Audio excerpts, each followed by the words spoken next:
పెద్దపల్లి జిల్లా గోదావరి ఖనిలో తమ డిమాండ్లను పరిష్కరించాలని కోరుతూ సింగరేణి RD1 GM కార్యాలయం ఎదుట సింగరేణి అధికారుల సంఘం చేస్తున్న నిరాహార దీక్ష 5వ రోజుకు చేరుకుంది.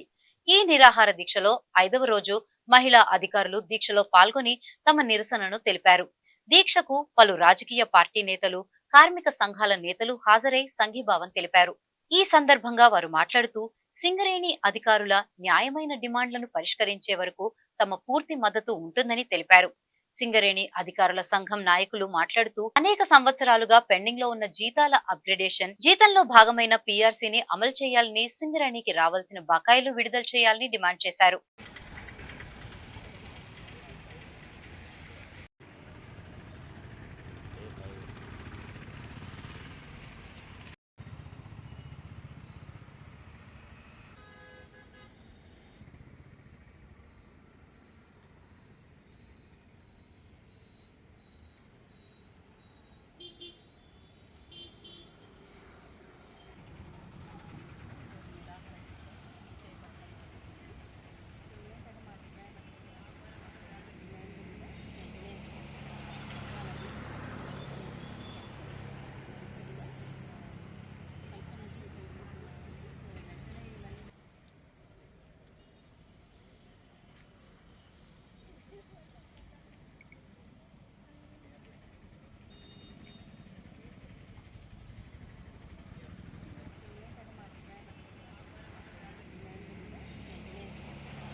చేస్తున్న సింగరేణి అధికారులకు మన సంఘీభావం ప్రకటిస్తున్నాం.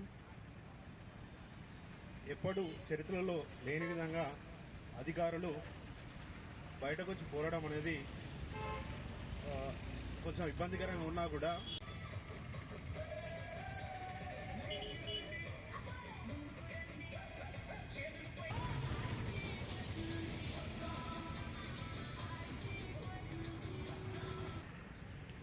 ఇస్తున్నాం. మనకు కావాల్సిన ఈ PRP కానీ పే అప్గ్రేడేషన్ కానీ ఈ రెండు కూడా వీటి మీద తొందరగా ఏదో ఒక నిర్ణయం తీసుకొని.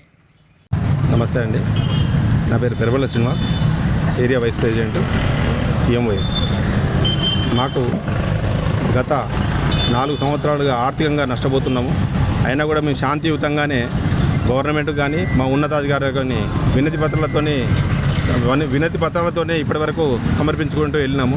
కానీ మాకు ఇంకా కూడా నెక్స్ట్ 2027లో మాకు PRC రావాల్సింది ఉన్నది. దానికి అనుగుణంగా ఇప్పటికీ CILలో గత 3 సంవత్సరాలుగా వాళ్ళు PRCని తీసుకున్నా కూడా మన సింగరేణిలో ఇంక ఇప్పటివరకు ఇంప్లిమెంట్ కాలేదు. దానికి జూనియర్ అధికారులు చాలామంది నష్టపోతున్నాము. ఈ పే అప్గ్రేడేషన్ అనేది ఈసారి కనుక తక్కువగా అయినట్టయితే మాకు నెక్స్ట్ రాబోయే 2027లో చాలా నష్టపోయి మామూలుగా ఒక 40% సింగరేణిలో జీతం వస్తే 60 అంటే 100% మనకు CILలో వస్తుంది. కాబట్టి 60% మేము నష్టపోవాల్సి వస్తుంది.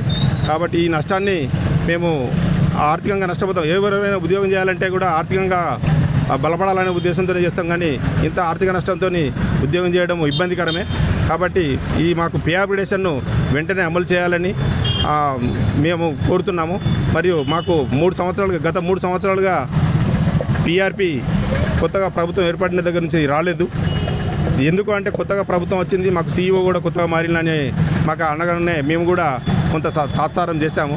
కానీ ఇప్పుడు అందరికీ అన్నీ కూడా అవగతమైంది. PRP అనేది మా యొక్క జీవితంలోని భాగమే, అంతేగాని సపరేట్గా మేము అడిగేటువంటి ఎటువంటి గుంతమ్మ కోరిక మాత్రం కాదు. సో ఈ PRP అనేది RG1 ఏరియా వైస్ ప్రెసిడెంట్. ప్రధానంగా 2300 మంది ఉన్నతాధికారులు సింగరేణిలో పనిచేసిన వారు BEC సెంట్రల్ కమిటీ ఆజ్ఞ మేరకు ఈరోజు 5వ రోజుగా రిలే నిరాహార దీక్షలు చేస్తున్నాము. దీనికన్నా ముందు బ్లాక్ బ్యాడ్జెస్ పెట్టాము. 17 సార్లు పలు దఫాలుగా మేనేజ్మెంట్కు వినతి పత్రాలు సమర్పించాము, ర్యాలీలు తీసాము. అయినా మేనేజ్మెంట్ సహకరించిన కారణంగా ఈ రిలే నిరాహార చేయడం జరిగింది. మా ప్రధాన సమస్యలు 4 ఉన్నాయి. ఒకటి, కోల్ ఇండియాలో అమలు చేస్తున్నటువంటి పే అప్గ్రేడేషన్ ఇమీడియట్గా అమలు చేయాలని, అమలు చేయకున్నట్టయితే మేము చాలా లాస్ అవుతాము. రెండవది 22-23, 23-24, 24-25కి సంబంధించినటువంటి పిఆర్పి అది ఇమీడియట్గా ఇవ్వాలని చెప్పేసి కోరుకుంటున్నాము. అలాగే కాకుండా కోల్ ఇండియాలో అలవెన్స్లు ఎలా అయితే అధికారులకు ఇస్తున్నారో అలాంటి అలవెన్సెస్ కూడా ఈ సింగరేణి ఉన్నతాధికారులు ఇవ్వాలని కోరుకుంటున్నాము. ఫీ రీఎంబర్స్మెంట్ కార్మికుల పిల్లలకి ఇస్తున్నారు, అధికారులకు ఇవ్వట్లేదు. ఐఐటి, ఐఐఎం లాంటివి సౌకర్యాలు ఫీ రీఎంబర్స్ ఇవ్వాలని చెప్పేసి కోరుకుంటున్నాను. జై సింగరేణి.